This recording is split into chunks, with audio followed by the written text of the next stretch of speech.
बाल चरित चहु बंधु के बनज विपुल बहुरंग नृपरानी परिजन सुकृत मधुकर बारी विहंग।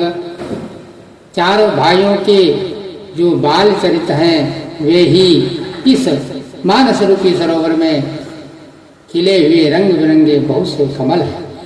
महाराज श्री दशरथ जी तथा उनकी रानियों और कुटुंबियों के सत्कर्म ही भ्रमर और जल पक्षी हैं। श्री स्वयंवर कथा सुहाई सरित सुहावनी सोच बिछाई नदी नाव पटु प्रश्न अनेका केवट कुशल उत्तर सविवेका। श्री सीता जी के स्वयंवर की जो सुंदर कथा है वही इस नदी में सुहावनी छवि छा रही है। अनेकों सुंदर विचार पूर्व कृष्ण ही इस नदी के नावे हैं और उनके विवेक युक्त उत्तर ही चतुर्थ है।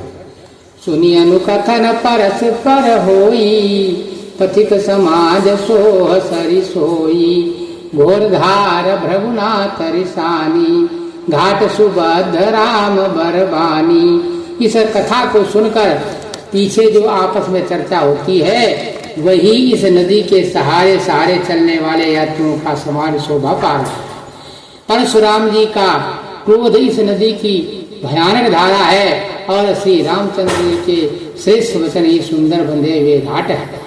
सानुज राम विवाह उछाहू सो शुभ उमग सुखद सब काहू कात सुनत हर सई पुलकारी सुकृति मन मुदित नहाही। भाइयों सहित श्री रामचंद्र जी के विवाह का उत्साह ही इस कथा नदी की कल्याणकारिणी बाढ़ है जो सभी को सुख देने वाली है। इसके कहने सुनने से जो हर्षित और पुलकित होते हैं वे ही पुण्यात्मा पुरुष हैं जो प्रसन्न मन से इस नदी में नहाते हैं।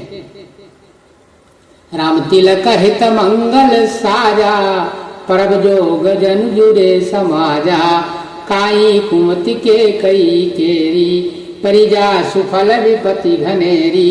श्री रामचंद्र जी के राम तिलक के लिए जो मंगल साज सजाया गया वही मानव पर्व के समय इस नदी पर यात्रियों के समूह इकट्ठे हुए हैं।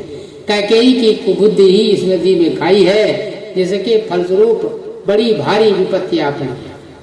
समनय अमित उत्पात सब भरत चरित जप जाग कलियग खल अवगुण कथन ते जल मल बग काग।